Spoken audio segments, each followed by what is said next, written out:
Good morning. We'll call today's Housing, Urban Development, and Zoning Committee meeting to order. Madam Clerk, please call the roll. Alderman Cone. Present. Alderwoman Schweitzer. Present. Alderwoman Keys. Here. Vice Chair Saunier. Present. Alderman Browning. Present. Alderman Aldridge.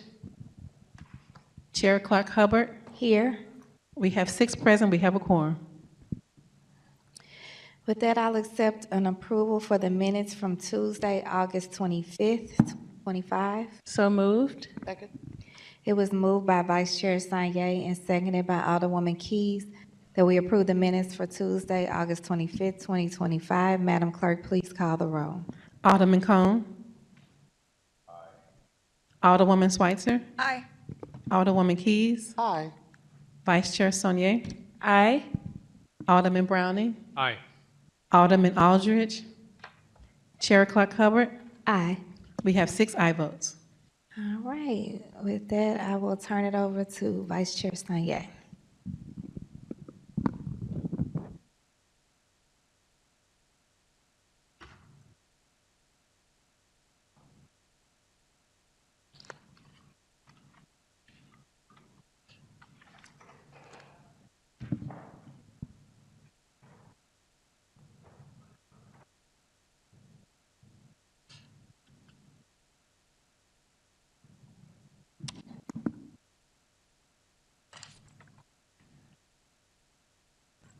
Alderwoman Hubbard, you are recognized to speak to Board Bill number 60. Thank you, Vice Chair Saunier. Madam Clerk, would you please read the summary for Board Bill 60? Board Bill 60, sponsored by Alderwoman Clark Hubbard, co-sponsors President Megan Green, Alderwoman Daniela Velazquez, Rasheen Aldridge, an ordinance recommended by the Planning Commission amending Chapter 26 of the Zoning Code, defining, permitting, and regulating accessory dwelling units and containing a severability and emergency clause. Thank you, Madam Clerk. With that, I'm looking forward to our conversation today. If one of the things I mentioned when we were in Planning Commission with this is that the wheels of government here in our beloved city will definitely teach you how to be patient and manage your expectations. And so while I very aggressively introduced this and was very excited in 2023, I very quickly learned about some additional steps that I needed to take. And I'm so glad and grateful now for that time that we took, because I learned so much more. Grateful for the work and that I was able to do with the planning division, with the zoning department, and with our allies and people that were advocates for this in community. And so they are here today. The Planning Commission, department is here today. We will first start off with this presentation and then get into hopefully questions from you all and support from people in the room. So thank you. With that, I'll turn it over to Ms. Miriam Keller.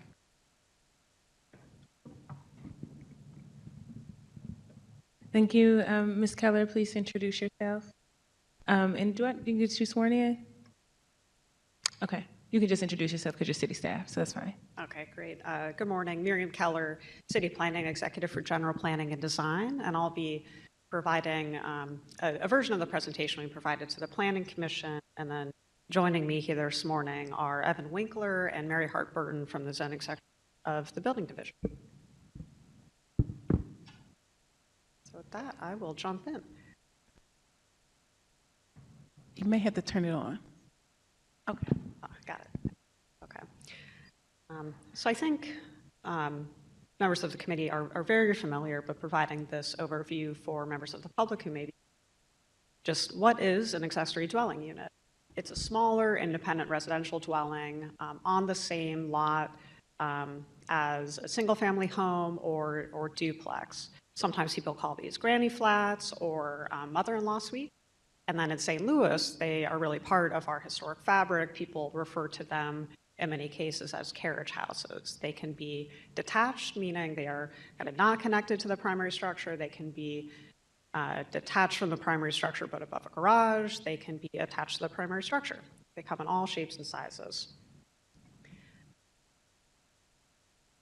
And these uses bring a lot of value to the community. And I know this committee is very aware of ADUs and their role in facilitating multi-generational living and supporting extended families.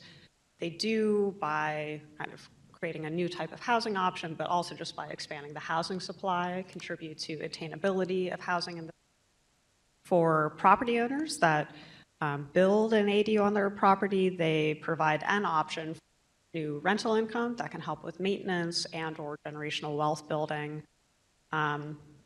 And they, I think, do play a role in tornado recovery and long-term rebuilding by giving people more options for how to provide housing and how to live in their neighborhoods and neighborhoods impacted by the tornado. The issue with our current regulation stems from the fact that, this is kind of, even though it's a traditional use, it is not one recognized by our 1950 zoning code. And without a definition, they're treated just as another single-family dwelling, and they meet none of the area or kind of dimensional standards for a single dwelling. And so we see them very frequently at the Board of Adjustment requesting a variance for approval. This can add time, costs. Some people we've spoken to who have been interested in doing this, just like knowing that the time would be involved, just simply don't even opt to pursue the idea because of the hassle. So at the end of the day, fewer ADUs are likely being constructed in the city, and those that are being constructed at greater expense due to the fees, but also just due to the lost time in the Board of Adjustment process. So the proposed approach and the approach reflected in the regulations in Board Bill 60 is to reduce barriers and the need for any special approval to facilitate the construction of ADUs and facilitate kind of all the benefits they can and do bring to our community. So that looks like a specific definition, specific area or dimensional standards that apply to and kind of make sense for ADUs, and to permit them by right in all residential districts where a single family or duplex home sits today.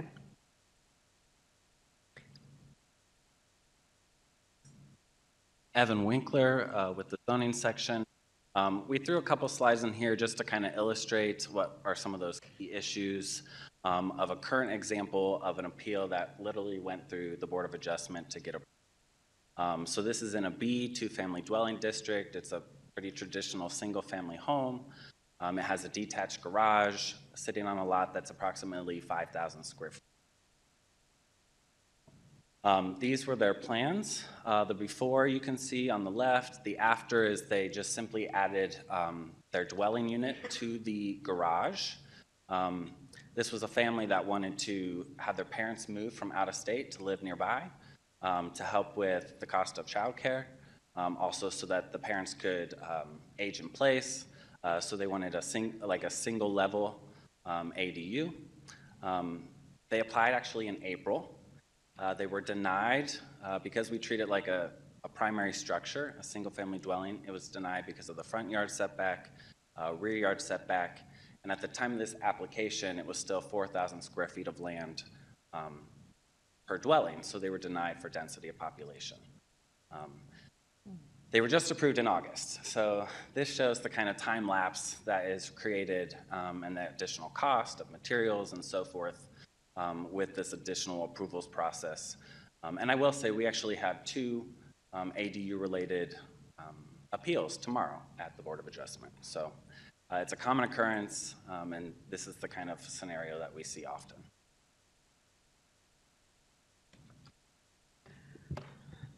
So with that, I'll I think, quickly spin through the specific regulations, more details available. We can flip back as questions arise.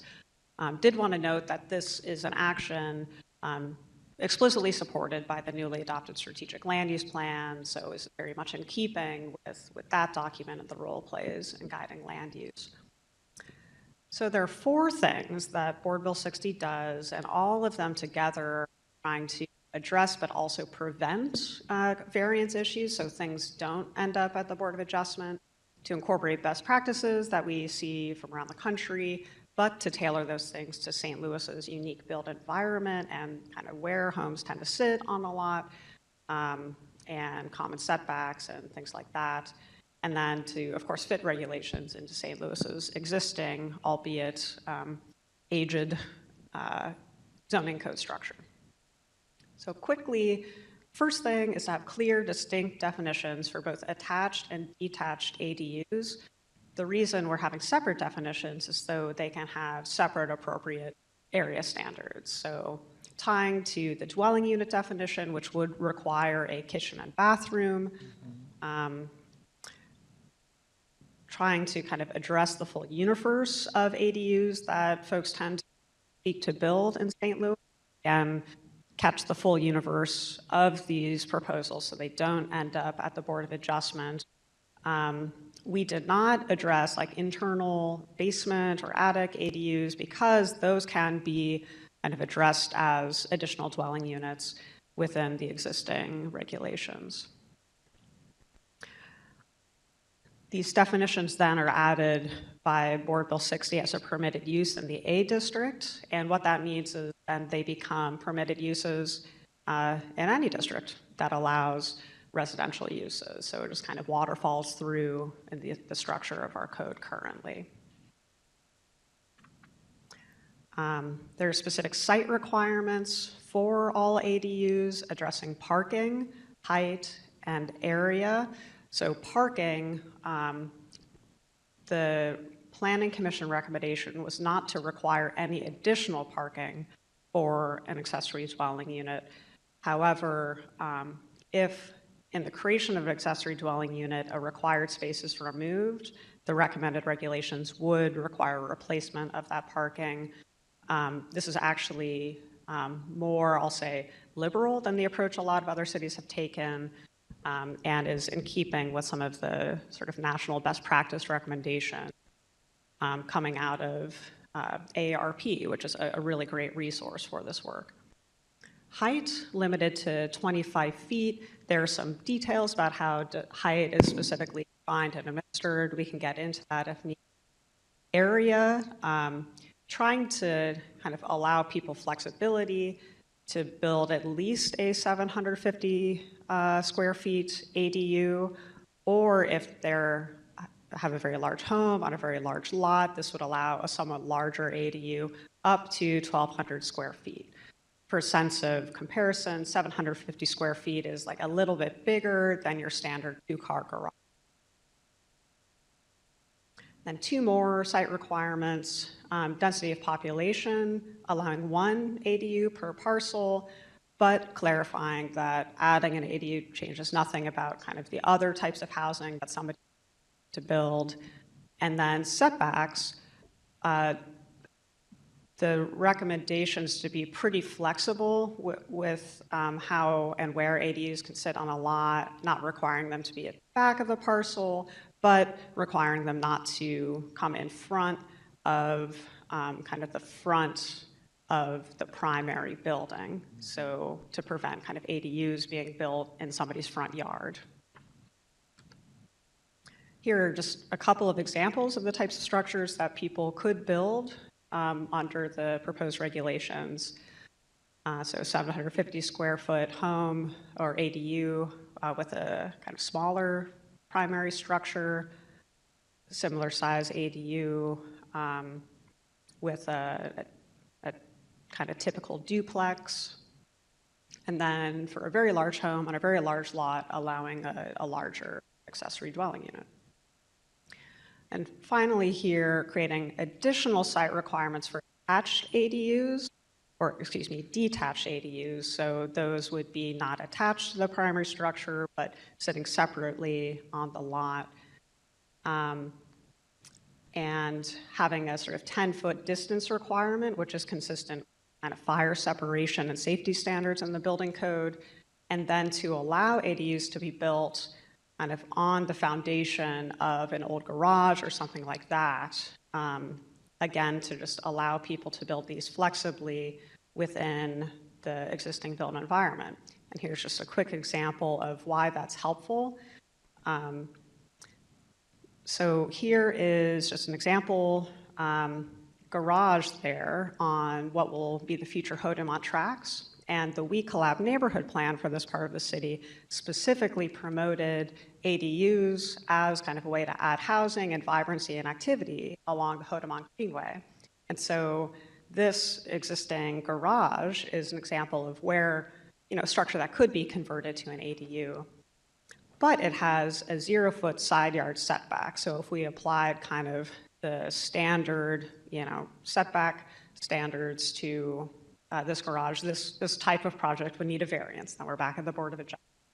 So allowing that ADUs to be built on foundations or within non-conforming accessory structures takes care of this problem. So garages like this could easily be converted to an ADU without trouble.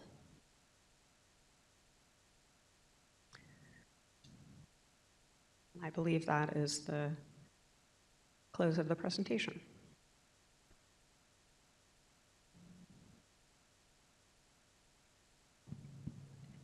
Are there any other speakers?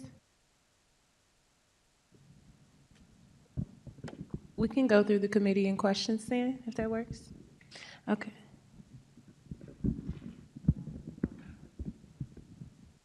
Okay. I think there might be some speakers signed up to speak, so we can go ahead and do that and then go through the. We have one person signed up, Charlie Hinderleiter.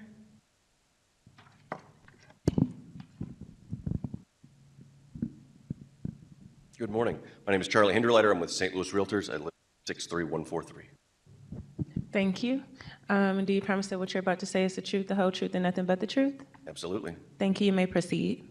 First, we are just excited to be here. Thank you very much to Alderwoman Clark Hubbard for sponsoring this bill, to Alderman Aldridge for co-sponsoring, and for the fantastic work of the Planning Commission and the Planning Department on this. The goal here is how do we take national best practices that happen to align with a type of housing that already exists in St. Louis City and give people the flexibility to build this type of housing again. It's great for multi-generational living.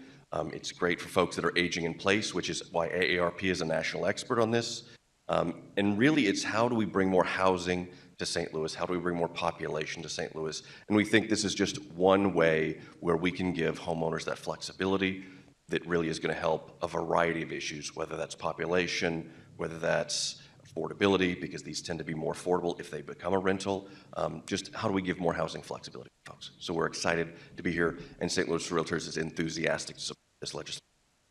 Thank you for joining us today. Thanks.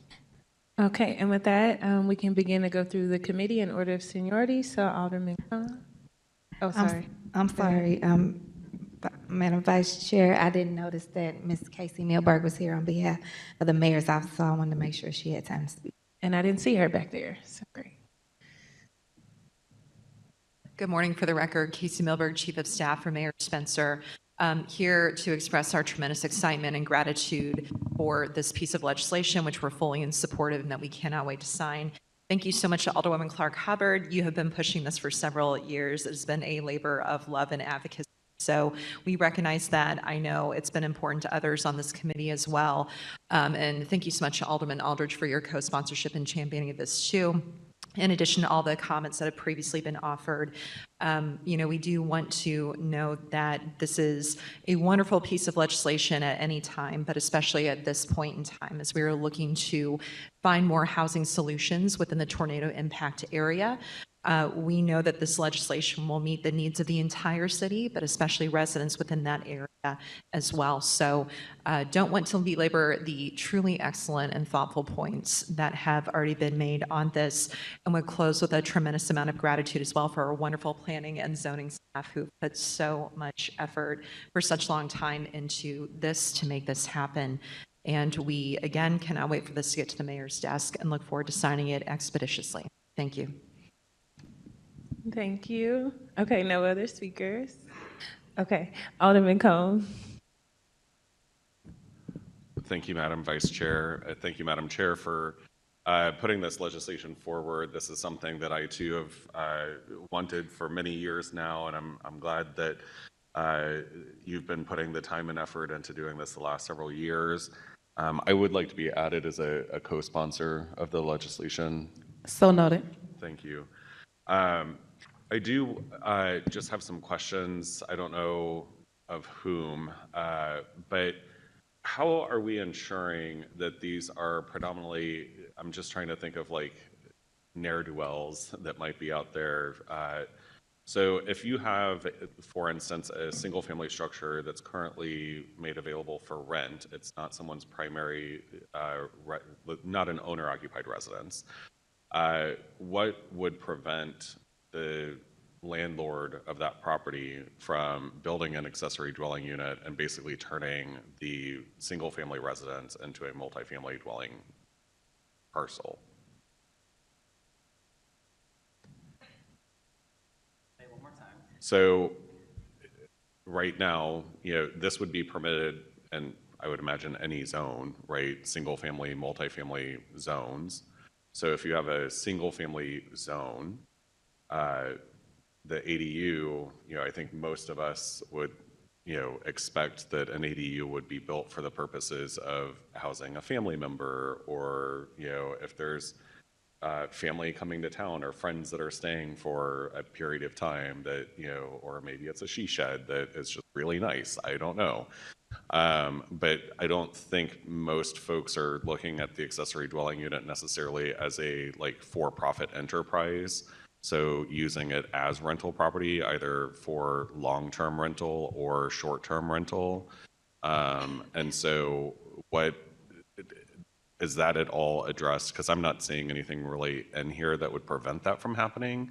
So if that's basically, these are permitted underneath our single family dwelling districts, I mean, that would essentially turn a single family parcel into a multifamily dwelling district if you have someone that builds one of these and then they just start using it as rental property and renting it out to anyone and everyone, especially where you have some areas of the city where a lot of the single family parcels aren't owner occupied parcels, they're investor owned parcels. So I see that that could probably be somewhat problematic in areas like that. Well, similar to how kind of tenure or whether something's owner occupied or renter occupied is not restricted for the primary structure, the regulations don't propose restricting that for the ADU. Under these regulations, they could be rented out, and that is, I think, has some benefits as well as trade-offs. I think an owner occupant of the primary structure, this could only be a sort of revenue generating use if they could rent it out.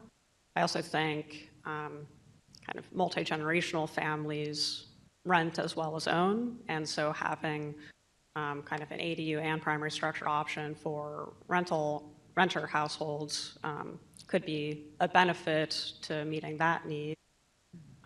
So let's say someone who is a private equity firm in New York buys a $500,000 house in St. Louis Hills, decides that they want to build an ADU on the backside of the lot. The property gets rented out, then they build the ADU. They don't necessarily need to inform the tenants that are staying in the single family property on the front of the lot that they're building an ADU. And then they build the ADU, and all of a sudden they have a two-family lot in St. Louis Hills. And the tenant who was originally there wasn't even made aware that they were going to build an ADU. I'm just predicting what may happen. And I'm not saying that that's necessarily a good, bad, or indifferent, but are those considerations that we're even concerned about? I mean, We did weigh that and looked at some of AARP's resources. I mean, I'll say, made a strong and persuasive to us case that kind of not limiting ADUs to owner occupants or kind of owner occupants of the primary structure had a lot of benefit in terms of meeting the diverse housing needs in the city. I think kind of when short-term rental regulation, I know that's kind of in limbo. I probably cannot speak to too much of it in detail, but we did consider that, but I think legally could not kind of touch it with this legislation. So this is all to say, I think we did consider the trade-offs, but went for relatively more flexibility than less, and tried to follow the principle of treating ADUs like other housing options in the city, which could, I think, be purchased and adapted in a similar way as you're describing. Okay, so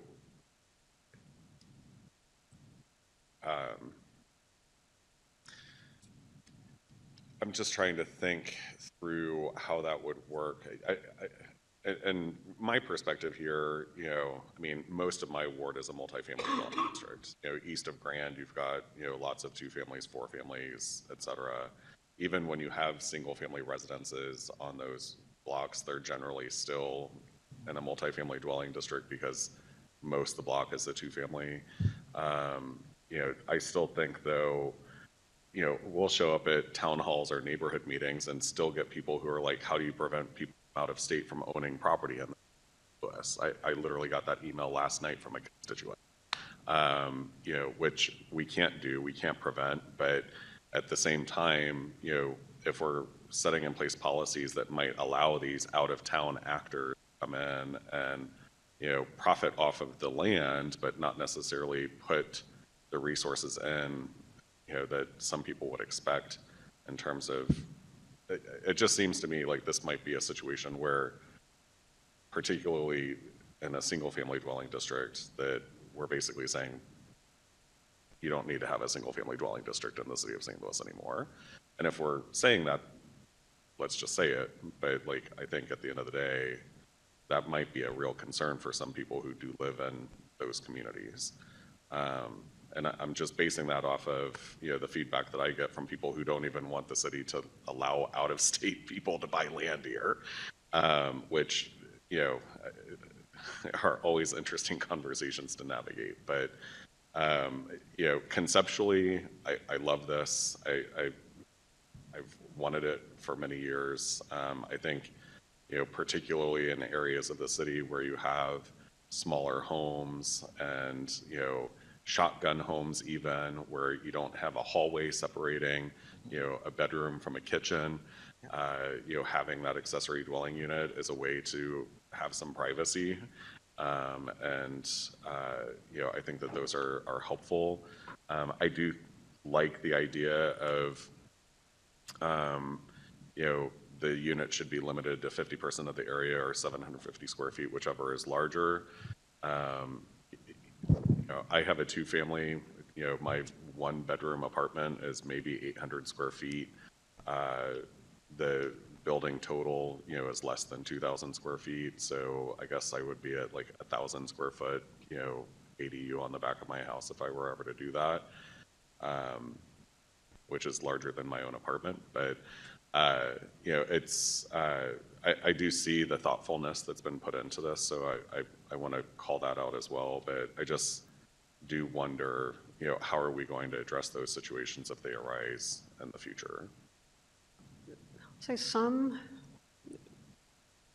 of these questions came up the Planning Commission discussion, and part of that discussion too was recognizing with this sort of interim fix in our code, we have the opportunity to kind of learn from how it's going, and then in the zoning upgrade, dialed it in if need be, and kind of fix either by reining in or maybe even expanding flexibilities. So there are parts of that discussion about expanding flexibility for how these could be built on property. So just making note of that too, that a lot of communities and their approach to ADU regulation, it is iterative because it's a changing landscape. So just noting that, especially with the upgrade in motion, we'll have the opportunity to refine based on concerns that emerge sort of in either direction, either too restrictive or too flexible.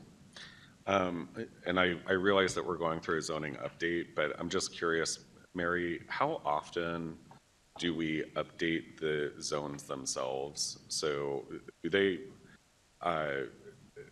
For instance, something that seems to be talked about more recently, the whole like conversion machine, 2 families going to single families or 4 families going to 2 families.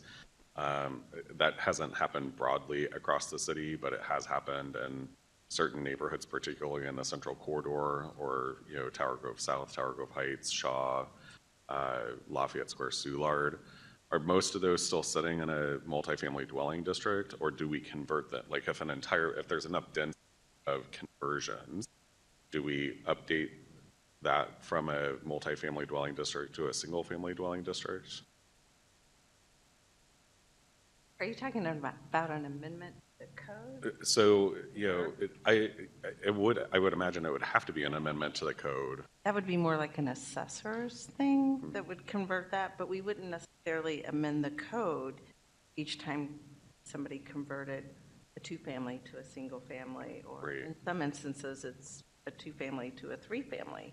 We have both kinds of conversions. When was the code adopted last that had like A through H code? In the 1950s.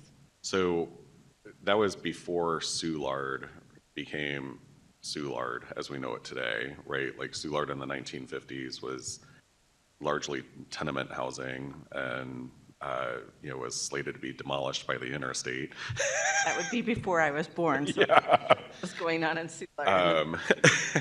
Well, during the 1950s, there was a push to get Soulard and Lafayette Square demolished in order to expand the interstate system. So, and largely because there were poorer people who were living in those communities, many of the facilities didn't even have bathrooms in them at that point in time. Most of those have been converted now to single-family homes. There's obviously quite a few apartments and multifamily there. But as neighborhoods like a Soulard or a Lafayette Square over the course of decades has revitalized or like converted properties from multifamily to single family, we've never gone back to say like, oh well, this should be a single family dwelling district now versus a multifamily dwelling district. No. As a whole. Okay. And actually, we probably wouldn't do that because we could run into spot zoning. Right? And because of the nature of the way that the current code is cumulative, even though you were changing the density, it was probably still allowed. Right. Right. Okay. Which I think to a degree also, helps with the concern that I had at the beginning of this, which is, a lot of the city is designed for this type of use, which I think Mr. Hinderleiter might have said as well. So the areas where that becomes more of a concern are probably going to be on the western half of the city, where a lot of that, kind of, I'll call it suburban style development. It's not necessarily what most people would consider suburban style development now, happened, kind of post 1940. That's really all the questions I have. I am, supportive of the legislation. I really look forward to supporting it and seeing how it helps benefit the city going forward as well. Thank you. Thank you, Alderwoman Schweitzer. Thank you. Thank you all for the presentation. I also really enjoyed the presentation at the Planning Commission meeting, and I'm excited about this legislation. A few questions. The appeal that was used as an example, it was adding an ADU onto an existing garage. Was that garage still used for parking?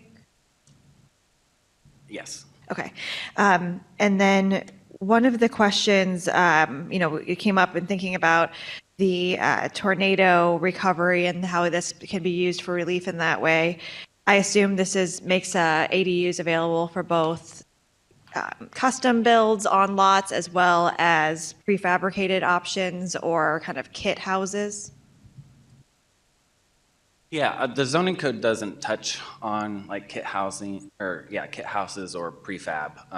So it would allow for any kind of dwelling per is defined by the zoning code. They still, but to your exact point, that was my next question. It's like, I think any of my constituents listening at home, they want to know that anything that happens here allows for the possibility, but the building code, the building division is what oversees the structure, the fire safety, all these other issues that we deal with all the time when people are doing work in our That's correct. Okay. There was a statement made that this shall not change the density regulation. I wasn't exactly sure what that meant. And I would just love some clarity around that. Yeah. So because we're treating this as an accessory use to a primary use, our primary uses still require a minimum amount of land to be built. So let's say I have a vacant lot, I'm gonna build a single-family home with an ADU. I still need that 2,000 per the amendment recently of land for the single family, but I don't need additional land to create this additional dwelling, accessory dwelling. Unless, for some reason, parking would be required for that single-family home, in which case they wouldn't be able to do like a one-story ADU. Or So would they? if you're saying the primary structure wouldn't provide their parking because they're using that space for the ADU, they would be denied because they are required. Still have to go through the variance. Yes, because it's a primary use. Yeah, because a lot of the pictures of the examples, which are very helpful for seeing the size and everything like that, they make it look like there's no parking on the lots, which might be, we talked about parking in the last planning commission meeting, so that's something where it may make sense to have these photos instead demonstrate like this is still parking, or this is where their off-street lot is located, which is just one element of all of these different pieces, I know, but is something that I think comes up. One of the things that was mentioned as well was the setbacks from the edges of the property would be 3 feet, and I seem to remember it being 4 feet. So is that a change? It's not a change from the planning commission. Our underlying code still uses 4 feet for primary structures. For primary structures, interesting. Yes. But that actually doesn't align with building code, which allows for 3 feet. So the desire was to kind of move towards alignment with the building code. Right. Before like fire separation and so forth would be required. Right. Okay. Yeah, what's interesting about this, we have probably over a dozen ADUs already in existence in the first ward, most of which happened with very little to no controversy, and some have happened with quite a bit of controversy and concern in the neighborhood. Some of these things are addressed in this ADU legislation, and not being over 25 feet, the consistent setback. One of the issues that they actually came up with, though, is that they would have had to get signatures to have less than 4 foot of a setback, and then ended up moving it to a 4-foot setback, so they didn't have to get the signatures. So that was why that stood out to me, this particular conversation.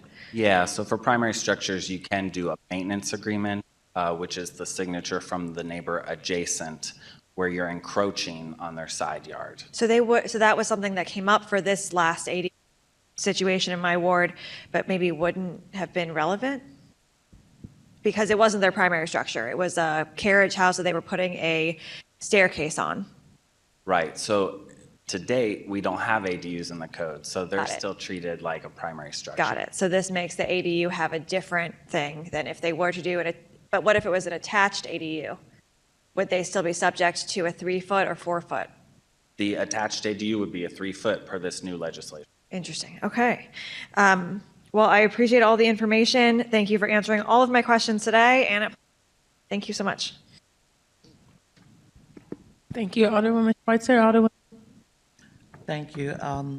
Great presentation. That's very exciting. I definitely would like to be a co-sponsor. So noted. Most of my questions they've already asked, but I do have a question about the U.S. mail.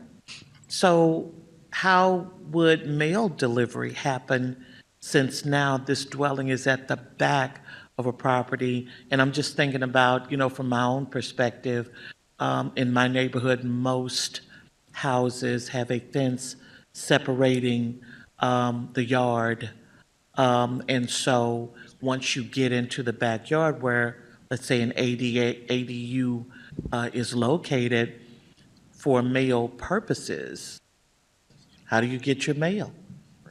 That's an interesting question that it hadn't been brought up before, and I hadn't thought about, I guess, other than when you have A, B, when you go to a dwelling and it might have apartment A's, be back, rear entry. I'm not sure, but I will make sure that I reach out to someone in the USPS and see what their answer to that would be, unless you already know it. Okay. That's interesting. Brings up another. Yeah, addressing comes through the zoning office, as well as collaboration with IT and the assessor's office to ensure that properties are assessed appropriately and for safety purposes to make sure the fire department can find folks. So anytime somebody applies for this, we work with, like I said, IT to figure out if the numbering system works, and then typically it would be just whatever the address is and then rear. And then we notify everybody to make sure that, like I said, everybody's safe and can get their mail. Interesting. Well, I'm still, and again, I'm visualizing the neighborhood where I live, right? And so there is a backyard. And so does the ADU, and maybe this is a landlord thing, I don't know, but what access would they have to the backyard? As a young person who had an apartment, and it was actually in my lease, that you rented the interior dwelling. You couldn't use the outside for anything. You could not use the yard. You could not use the parking pad. My landlord was an attorney, so he had a very good good lease. And so, but just questions like that do come up, and I know that there are other persons who, do have properties where literally, you can't sit on the back of the property, you can't sit on the front of the property, you rent the inside, that's it. And so I just have a question about, like, that yard. Most of my neighborhood yards are pretty good size. So if let's say I have an ADU, it's not a family member, I'm renting it out, right? And so what access would the ADU persons have to that part of the property? Sounds like that would be Kate. Thank you, Alderwoman That's Keys, for another that one. question. And I'm sorry, listen, I'm learning something from that experience that you had myself. But that sounds like that would be a property owner, wouldn't be covered in this legislation or in anything prior to this, for that matter. Sounds like that would be a property owner and a landlord's call, but am I? Okay, all right. Oh, I have no other questions. And I did ask to be a co-sponsor, right? Thank you. Thank you. Alderman Browning. Thank you. Thank you, Alderwoman Clark Hubbard, for bringing this forward for the second time and just sticking with it, because this is important. And thank you to our planning and zoning staff for the excellent work that you always do. This is an exciting opportunity for our city to build more diverse housing, to build housing that meets specific needs, or provide extra side income for people to maybe be able to afford to live in our city. So I think when we talk about this, it's important to note that we already do have ADUs in the city. This isn't a new thing. That this zoning code that we have right now is not the zoning code we've always had, and so there are things that were built. And I look forward to revisiting our code in other ways to figure out how we can get more of these, like, kind of missing middle housing that we're often not finding as much anymore. When we see neighborhoods that are converting things from, 2 families to 1 family, that's a loss of housing. And I don't begrudge anyone for doing that. I myself live in a house that before I bought it, it was a 2-family, and it's now a single family. But we do need to make it more possible then to build more units that do fit those needs and to add that density to our city and to be able to then add that population. So this is a really important thing for our city. And again, I'm really grateful that you brought it forward. I'd love to be added as a co-sponsor as well. So noted. And I think my colleagues have pretty extensively covered the questions that I would have asked. So again, I just really appreciate this and look forward to supporting it.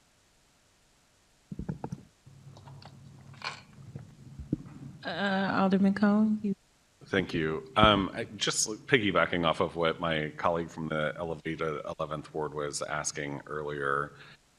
Shouldn't I have been next? You should have been. You've not been recognized yet. We're going to come back. I thought he might be quick, have a quick question. No. I'm never quick. That is true.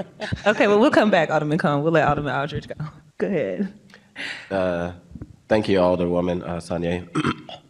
Thank you, Alderwoman Clark Hubbard, for bringing this forward.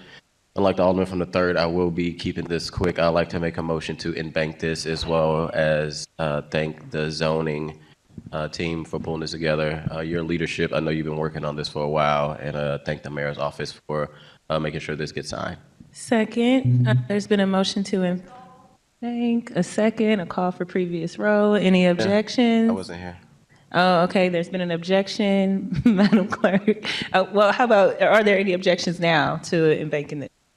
Okay, excellent, we've embanked. Alderman Aldridge, you can continue. No more questions.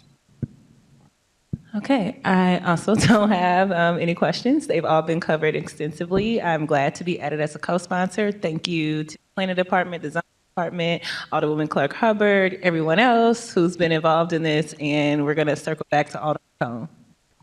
Thank you, Madam Vice Chair. So just piggybacking off of the Alderwoman from the 11th's question around the postal address, what about utilities? Are these required to have separate utilities, or would they be on the same utility as the primary residence? That might be a way to perhaps address some of the other concerns that were brought up earlier as well.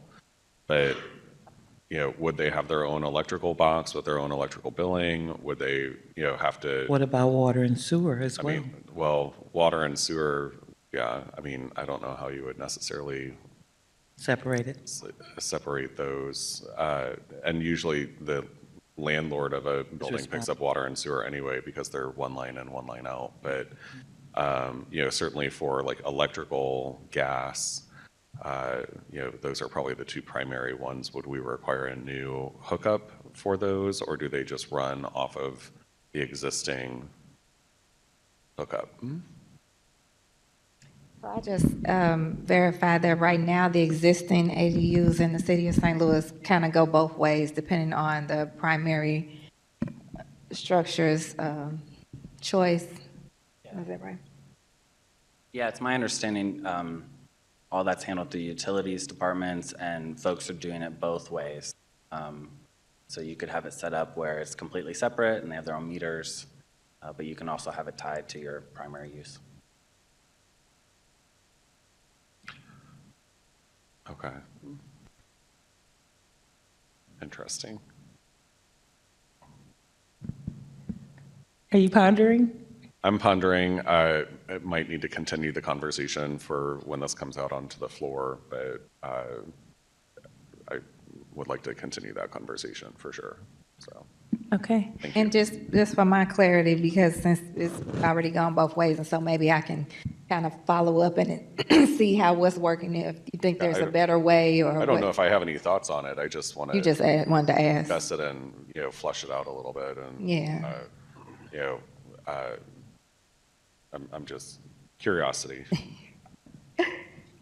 Well, that does complete our line of questioning. So, Alderwoman Clark Hubbard, do you want to be recognized to close now? Thank you. I just want to thank again all the work that's gone into this, even prior to 2023. Even the individuals that I worked with AARP in the first go round don't even work for AARP anymore. So I'm hoping, I wanted to be able to tell them that, look, we got it done, because they were a little disappointed the first time. But just again to see, you know, sometimes when you're working with something like this that'll affect and be so good for so many different people in their different spaces, it takes time, and I understand that, and I'm glad now that it's coming at this time now more than ever.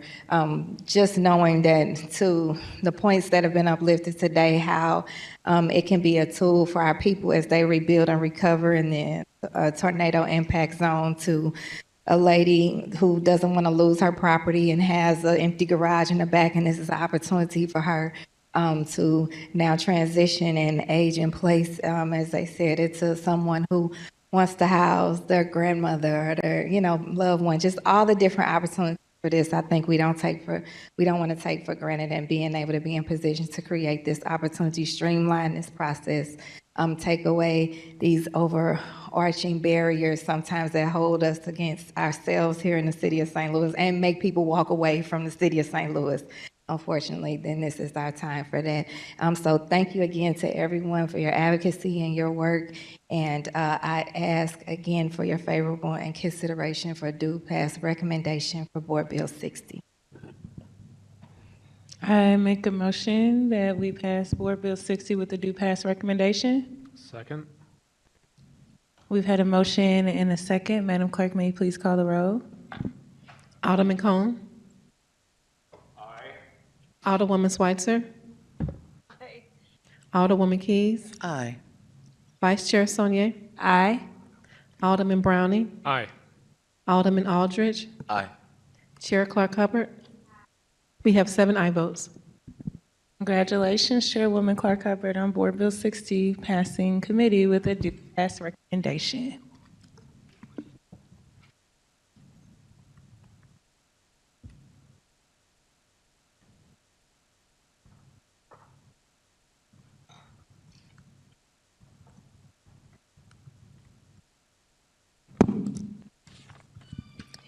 All right, thank you, Madam Clerk. Do we have any resolutions for review? We have none. Do we have any committee discussions? We have none. Acknowledgement of any written testimony? We have 4 written testimonies in support. Thank you. Those will be in the drive for us. Do we have any announcements other than I'll start off with our first announcement. If you all notice, we all have these pretty purple papers here, thanks to our zoning direct commissioner, Ms. Mary Hart-Burton, for supplying us with these. We all have access to these if we want to take them out in our community. I was in the Skinker de Bolivar neighborhood last night, and one of my constituents had a stack of them, passing them out for our zoning upgrade, City of St. Louis zoning upgrade, belovedly called the ZOOP. There's still opportunity for you to engage in this. If you're watching and you're a resident in the City of St. Louis, there's a city advisory board that is in the process of forming now. You can apply for it, and there'll be a lottery pick to ensure that that committee reflects the City of St. Louis as they move forward in this zoning upgrade and this zoning overhaul. So make sure you tap into that information. Again, learning so much about this and how it's been used, and this opportunity for us to be able to not only move forward but right some wrongs that have been done in the event that they had to launch and stay updated and everything with this last week. We were told that we were on the right track. So I'm keeping that at the forefront. We are on the right track here in the City of St. Louis with this City of St. Louis zoning upgrade. You can go to the Planning and Urban Design Agency of the City of St. Louis, or you can go to www.zoupe/stl.com. That's zoop-stl.com to get more information. Any other announcements? Okay, all members are present, so there's no need to excuse. So with that, I'll take a motion to adjourn. Second. It was moved by Vice Chair Saunier and seconded by Alderwoman Keys with a call for previous roll by Alderwoman Schweitzer with no objection. We are adjourned. Everyone have a blessed day.